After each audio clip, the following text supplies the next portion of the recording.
Hey Internet, Acid Jane here, and welcome to another very special speed build. As you can see from the title of this video, today I am building Hill House from The Haunting on Hill House, and I'm super excited about this build because I just finished the series like a week ago and everybody's talking about it, and I'm just really enjoying my ride on this hype train. If you want to download this build, it's not available on the gallery yet, and that is because today I'm only doing the exterior of the build. I am going to be uploading another video of the interior in about a week, but I decided that it would be better to split up this build into two videos. I kind of hate doing that because, you know, it would be a nice, neat package to have both the exterior and the interior all in one, but the video would have just been way too long. I decided on my Handmaid's Tale recreation that I would put the two together, but the video was like 40 minutes long, and I just don't think many people are interested in watching a video that long. So that's the reason why I decided to split it up in two. I'll let you know when this is available on the gallery. Like I said, it'll be in about a week. I should let you know right now, however, that the interior of this build is not going to be that faithful of a recreation of the house in the show, and that's because the exterior shots of the house in the show were shot at this mansion in, I think, Georgia called Besom Manor, and all of the interior shots were shot in a studio, and the exterior and the interior layout don't actually line up.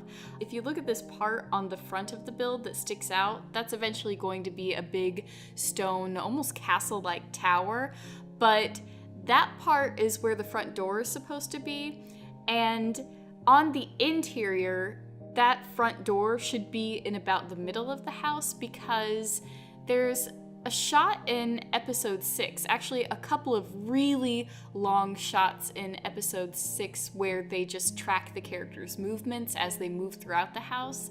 And in those shots, you could see that the house is about equal in size on both sides, so they're about equal in, both sides are about equal in length, which just isn't really possible when the front entrance on the exterior is almost all the way on the right side of the build. So anyway, that's why the interior is not going to be that faithful of a recreation, just because I don't think it's possible to do that with this exterior, but I am going to try my best. So like I said, that'll be up in about a week.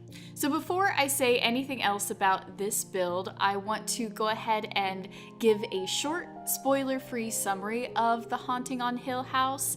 However, before I give that short summary, I want to go ahead and remind those of you who know already and inform those of you who are new that the biggest reason why I do these recreation videos is because I want to talk about the show or the movie that I'm recreating. So in these videos, I do talk about spoilers.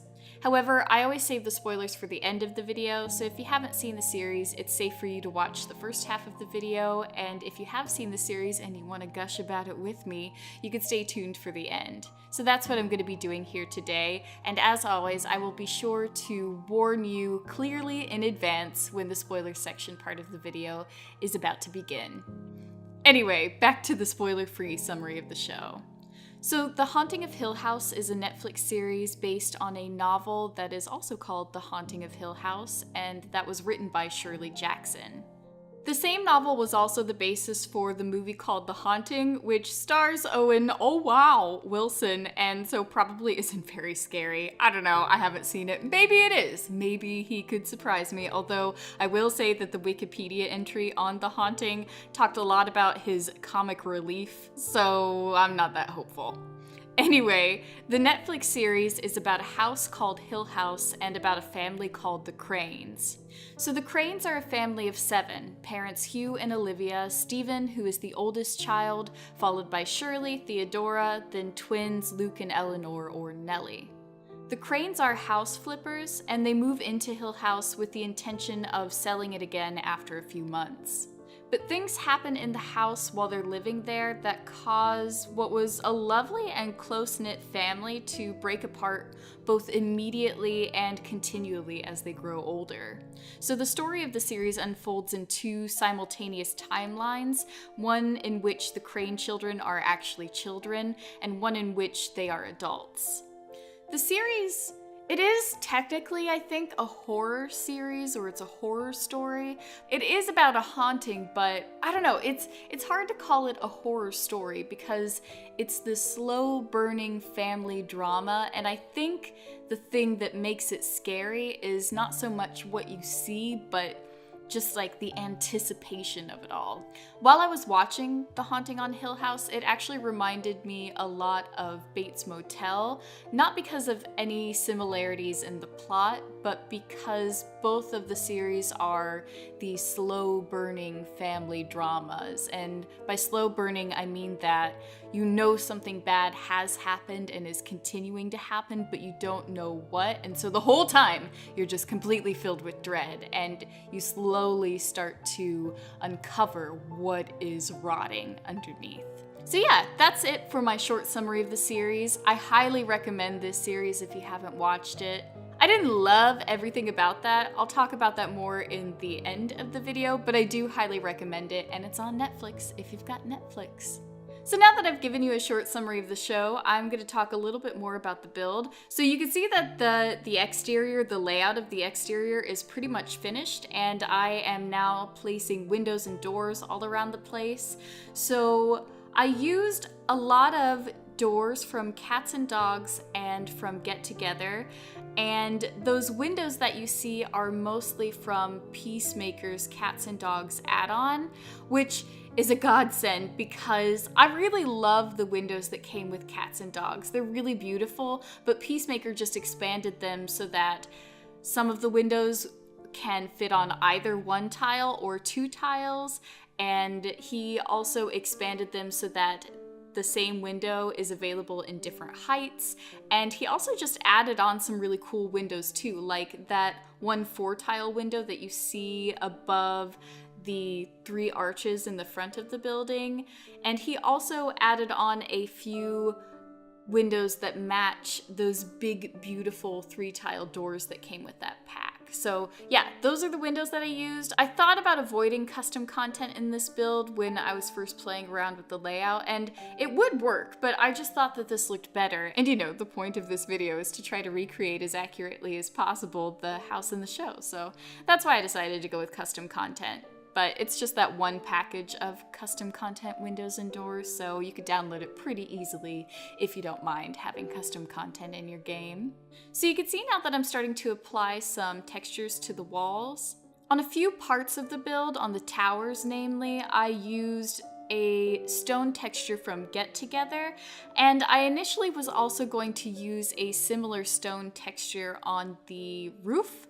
But then when I started comparing what I was building to a couple of reference pictures that I was looking at, I realized that the roofs were actually made out of brick with those wooden slats, and I discovered that we actually had something very similar to that in the game.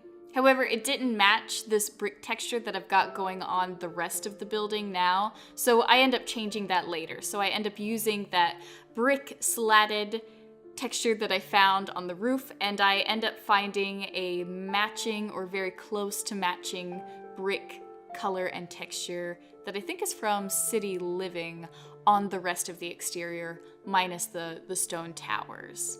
So speaking of the roof, I did something a little bit different here. It's not something that's that difficult or even that creative really, but I layered 2 of the same kind of roofs on top of each other on all of the parts of the build that project from the main structure of the house. So you can see that each of those projections has 2 roofs on top of it, which I wanted to do because the house in the show has on the projecting parts of its roof this really cool, I don't even know what you would call it, but it's almost like this lattice-like structure that lines the eaves of the roof, and I wasn't able to really recreate that lattice. I tried when I was experimenting off camera to make very thick roof trims and to try to fill the gaps between those roof trims with, well, I tried to fill them with a number of things, just like a few decorative wall items. Like I tried to use, I think, like a pipe that we have in The Sims 4, but that didn't really work. I tried to size down some fencing, but it or not some fencing, some wall dividers, but those kind of stuck out. And I just wasn't able to find an object that really could recreate a lattice-like pattern well in between, and that would also, you know, work on a roof section. So I decided to just leave that out and to make it a little bit simpler, but to still kind of make those sections of the roof trim a little bit thicker in order to suggest that same effect. You can see now that I've also added in a few chimneys, because that's actually one of the most iconic things about this house are the freaky chimneys, because there are a couple of chimneys that are just absolutely huge, and they're these giant spirals on the house. And so I ended up finding this chimney. I forget where it's from. It might actually be a base game chimney, but don't quote me on that one. But it's this one that has the 3 vents that stick out, and I end up also using these roof vents as the swirly parts, and I sized them up a lot, and that was able to give mostly the look that I was going for. But yeah, I was trying to recreate the chimneys as accurately as possible, because they're actually like a pretty distinctive feature of the house. But anyway, you can see that I have changed the exterior texture to a brick that is not as warm, which is kind of the reason why I was shying away from this brick texture in the first place, was just because in the reference pictures that I was looking at, the house seems to have a very warm tone in its brick exterior, and that's why I wanted to go with a warmer brick texture anyway, but this one matches the roof texture that I end up going with much better, so that's why I decided to go with this one. I've also added some corbels. I think that's what they're called. Are they corbels or corbels? I really have no idea. Those decorative pieces that I've got over that cats and dogs door and below those wooden paneled parts of the exterior. And I also added in a lot of columns. I think that I used 2 different kinds of columns on the exterior. One of them, I think actually both of them are from Get Together. One of them has a lot of chiseled decoration. It's one that's much more ornate, and the other is a plain one. And I use the plain one just to provide a bit of a breaking up point between the wooden panel textures and the brick textures, just because it seems so weird for me for there to be like no difference in height between the brick and the wood, if that makes any sense. Let me know if that bothers you too, but it really bothers me. And yeah, I just use the others to sort of provide a bit more visual interest to the outside and to break up the brick texture a bit more. I also thought for a while about putting these columns on the very front tower that had these big chunky white parts, but I don't know, the white just seemed too stark in contrast with the other parts of the exterior. So you can see that I'm now trying to reposition the house to exactly the spot where I want it. It was driving me a little bit crazy that this front driveway that I couldn't edit wasn't lining up with that front tower. So instead of lining it up perfectly, I just decided to try to place the house in a position where the driveway entrance felt balanced with where I was putting the tower, if that makes any sense.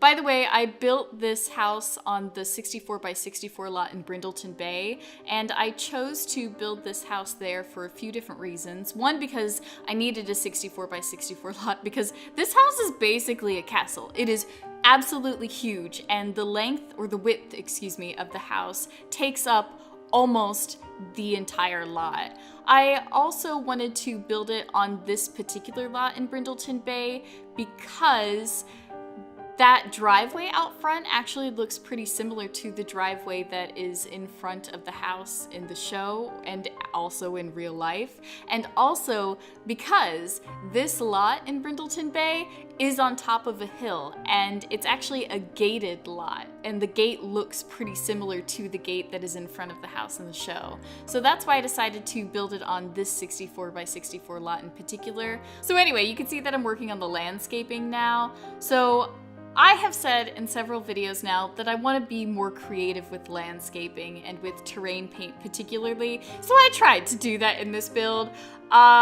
I don't think that anything that I did with the terrain paint, which we haven't quite gotten to yet, but you'll see in a minute, I don't think that anything that I did with the terrain paint was that creative. Nothing nearly as creative as what I've seen other simmers do with it, but you know, I had fun with it and I felt like Bob Ross, you know, just happy little terrain paint. I was making myself a happy little driveway and it didn't look that amazing, but I was really enjoying myself.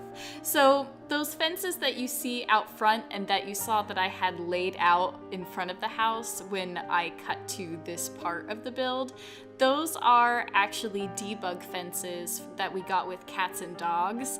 And the reason why I wanted to choose those fences is because the fences that we have in the build catalog are just too thin. They're too thin generally for what I wanted to do. So that's why I decided to pull these ones out of debug. And yeah, I basically just put these fences around the house in the places that they seem to be in the reference pictures that I was looking at. And then I lined up along the front of the fences these big bulbous bushes. I think that that's what they're actually called in the build catalog. And then I added some wild grass and what I think is called green grass everywhere. Here I am now working on the terrain painting that I mentioned earlier. Like I said, I didn't do anything that creative with it. I just made a gravelly driveway in the front of the house, which was what I saw in the show. Yeah, I had some trouble with it because, I don't know, it's just, I think the hard part about terrain paint is just making it look authentic and making it look like it has depth. And I think the key is to just add in a lot of layers and to add in several different textures. But yeah, I just need to practice it some more. I always use terrain paint to line around a house and to make plants look like they're actually in soil and not in just fresh green grass. But yeah, this was something a little bit different than what I normally do. I was actually trying to use terrain paint to make a structure of some sorts, and yeah, I had fun with it. I still need to practice, but I am glad that I pushed myself a little bit with terrain paint in this video. So after I work on this front driveway, I then start doing the landscaping in the back part of the yard. There's not too much to say about that, so I'm gonna go ahead and stop talking about the build now and start talking about my opinions on the show. That means that we are now entering the spoiler-filled section of the video.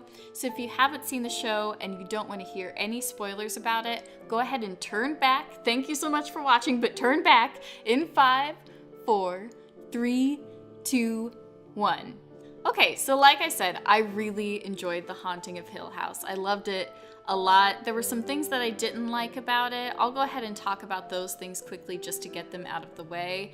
Namely, the things that I didn't like were, I mean, it bothered me a little bit that the story was sort of incomplete.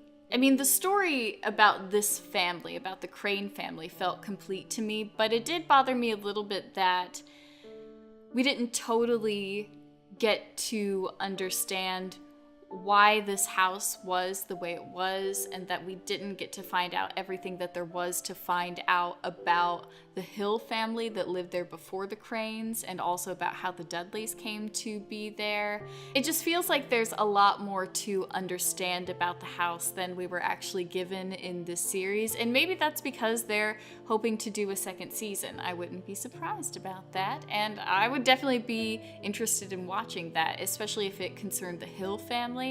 But yeah, that part did feel a little incomplete, but it doesn't bother me too much. Another thing I didn't like was, I liked a lot of the characters in the show, but a couple of them just felt one-dimensional to me. I don't know, they felt like tropes rather than like real people with real problems and complexity. For instance, Luke was a drug addict, which like, I don't see a complex thought process behind that. What I see is that Luke was a little boy that got scared and was scarred by his mother's death, and the things that he experienced in that house, so he turned to drugs. Like, I mean, I guess that makes sense, but it just doesn't seem like a complicated thought process, really. And there was a little bit more about Luke being haunted by that tall man in the bowler hat, but I don't know. It didn't seem to be a storyline that had much depth to it. I felt a similar way about Steven, the oldest brother. He was supposed to be the cynic of the family, but why was he so cynical? Like, he didn't seem like a cynical little kid, and apparently he was the one who was most susceptible to seeing ghosts in the family. So I don't know, it just doesn't make any sense why he would be the cynic, really. I loved the character of Theodora. She was fabulous, although I kind of see how she was a little bit one-dimensional in the same way that Luke and Steven were too, but I don't know, I just really loved her gloves, actually. I don't know if that's something that I've ever heard about in another spooky story, that a character has these powers to understand people by touch and so wears gloves. That was something that felt fresh and new to me. Overall, I really enjoyed watching the actors in this series, especially the mother. I think I was just entranced by her and her beautiful 70s hair somehow. The younger version of the father made me laugh a lot because of his pajamas. Like, his pajamas honestly looked like little boys' pajamas. Like, his children's pajamas looked more mature than his pajamas, but like, those are just pajamas, and that's just a thing that made me laugh a little. One thing that I really loved about this series, obviously, is the house. And not just the exterior, but the interior is fantastic, and it just blows my mind that that was all created in a studio.